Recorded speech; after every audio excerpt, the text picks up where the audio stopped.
ነፃነት ወርቅነህ እስካሁን ተቀማጭ ገንዘብ እንደሌለው ይፋ እየተወራ ነው። ስለዚህ እባካችሁ የነፃነት ገንዘብ ያለባችሁ ሰዎች ገንዘቡን ለቤተሰብ እንድትመልሱ ለሕሊናችሁ ብላችሁ ይህንን እንድታደርጉ እንጠይቃችኋለን ሲል ቴዎድሮስ ተክለአረጋይ ያሳውቋል። ከአርቲስት ነፃነት ወርቅነህ ቀብር መልስ ስለ ልጆቹ ምን አሰባችሁ ብለን ጠይቀን ነበር። የነፃነት ብር ያለባችሁ ስለ ሕሊናችሁ ብላችሁ ለቤተሰቡ ስጧቸው። የአርቲስት ነፃነት ወርቅነህ ህልፈት ከተሰማ የዛሬ 12ኛ ቀኑ ነው። ቀኑ በጨመረ ቁጥር ቀስ ቀስ እያልን ስለ እሱ ማሰባችንን እየቀነስን እንመጣለን። ከጥቂት ወዳጆች በቀር ድንኳን ባዶ መሆን ከጀመረ ገና በ3ኛ ማግስት ጀምሮ ነበረ። እንግዲህ ባለቤቱ ከሌለ ሁሉም ነገር በነበረበት አይቀጥልም። በባለፈው ታሞ በነበረበት ወቅት ነፃነትን እናግዘው ብዬ በጻፍኩበት ጽሑፍ ስር በጣም ስትጮሁ የነበራችሁ እንግዲህ እውነቱን እወቁ። ነፃነት ምንም የለውም። ቤተሰቦቹም ግራ በመጋባት ሁኔታ ላይ ናቸው። ነፃነት ከየትኛውም ድርጅት ምን ያህል ብር ተቀብሎ ስንት እንደሚቀረው፣ የትኛው ግለሰብ ላይ ምን ያህል ብር እንዳለው፣ ግለሰቦችም ላይ ሆነ ድርጅቶችም ላይ ስንት ብር እንዳለው አይታወቅም። ጥቂት ወዳጆች ዘንድ የተበጣጠሱ መረጃዎች ሊኖሩ ይችላሉ። ሞባይሉ ላይ ከተለዋወጣቸው የጽሑፍ መልእክቶችና ምስሎች የሚገኙ መረጃዎች ይኖራሉ። አንዳንዶቹ ገንዘቦች ውል የተግባባቸው በወረቀት የሰፈሩ አይደሉም። ነፃነት በህይወት ዘመኑ ሁሉም በወረቀት በማስረጃ የሚሰራ አልነበረም። ከማንም ጋር ምን እንደሰራ፣ ምን ያህል ብር ቀድሞ እንደተቀበለ፣ ምን ያህል ብርም እንደቀረው የተደራጀ ማስረጃ የለውም። የሚበዛው ግንኙነታችን ልማዳዊ አይደል? ነፃነትን በበለጠ መልኩ እንደዚያ ነው። ብዙ ነገር በህይወት ያሉትን ሰዎች ነገ እነሱም ሟች መሆናቸውን አውቀው በሀቅ ያለባቸውን አምነው መስጠት ያስፈልጋል። ህጋዊ ውል የገባባቸውና አሁን እሱ ቀርቦ የማይጠይቃቸው ስምምነቶችም አሉ። ነፃነት ዛሬ ስለሌለ የቀረውን ሂሳብ ተሳስቦ አይጠይቅም።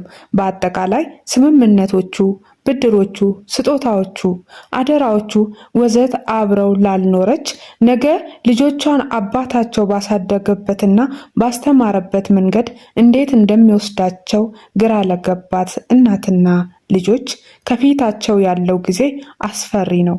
ምክንያቱም እንደምታውቁት ነፃነት በህይወት የለም። ዋናው ምንጭ ተቋርጧል ማለት ነው። ነፃነት ገቢው ብዙ ቢሆንም ወጪውም እንደዛው ብዙ ነው።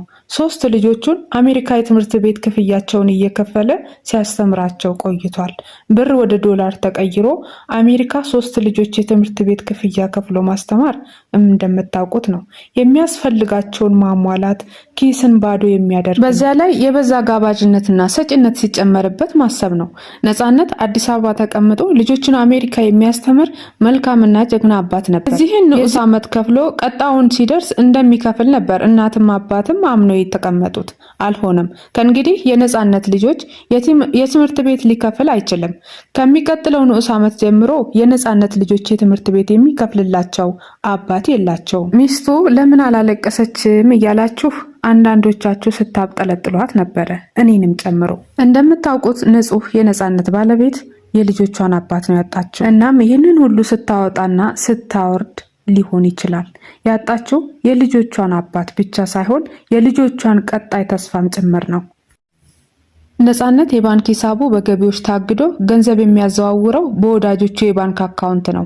ማን ጋር ስንት እንዳለው፣ ስንት እንደሌለው፣ ስንት እንደቀረው ምንም አይታወቅም። እነዚያ ወዳጆቹ ነፃነት ካለፈ በኋላ ያለውንና የሌለውን ከቤተሰቦቹ ጋር ተሳስበዋሉ? አይታወቅም። በነፃነት ለብር ደንታ ቢስነት ማን ጋር ስንት አለው? አይታወቅም። የብራንድ አምባሳደር የሆነላቸውና ማስታወቂያ የሰራላቸው ድርጅቶች፣ ኮሚሽን የሚቀበላቸው የቴሌቪዥንና የሬዲዮ ጣቢያዎች የነፃነት ወርቅነህ ስንት ብር አለባቸው? እነሱ ያውቃሉ። እሱ ሊጠይቃቸው ግን አይችልም። ሚስቱ 3 ልጆቹን ይዛ እንደሰማሁት ከነገ ወዲያ ወደ አሜሪካ ትመለሳለች። ብትችሉ የነፃነት ወርቅነህ ትንሽም ቢሆን ብር ያለባችሁ ከነገ በስቲያ ምሽት ከመድረሱ በፊት ለሚስቱና ለልጆቹ ያለባችሁን ስጡ። ለጊዜው መስጠት የማትችሉ እንኳ ከሆነ ያለባችሁን መጠንና የምትመልሱበትንም ቀን አሳውቁ። ትናንት የብዙዎችን የሳቅና ቁም ነገር የጥበብና ሀሳብ ምንጭ የነበረው ነፃነት ወርቅነህ ዛሬ የለም። እናንተም ነገ አትኖሩም። ሁሉንም ለህሊናችሁ የተተወ ነው። እናንተ ያለባችሁን ብቻም ሳይሆን ነፃነት ሌሎች ላይ ያለውንም ለቤተሰብ አሳውቁ። እውነት ነፃነትን የምትወዱ ከሆነ የግድ ደግሞ ብድር ወይንም ዕዳ ብቻ አይደለም ሊኖርባችሁ የሚገባው።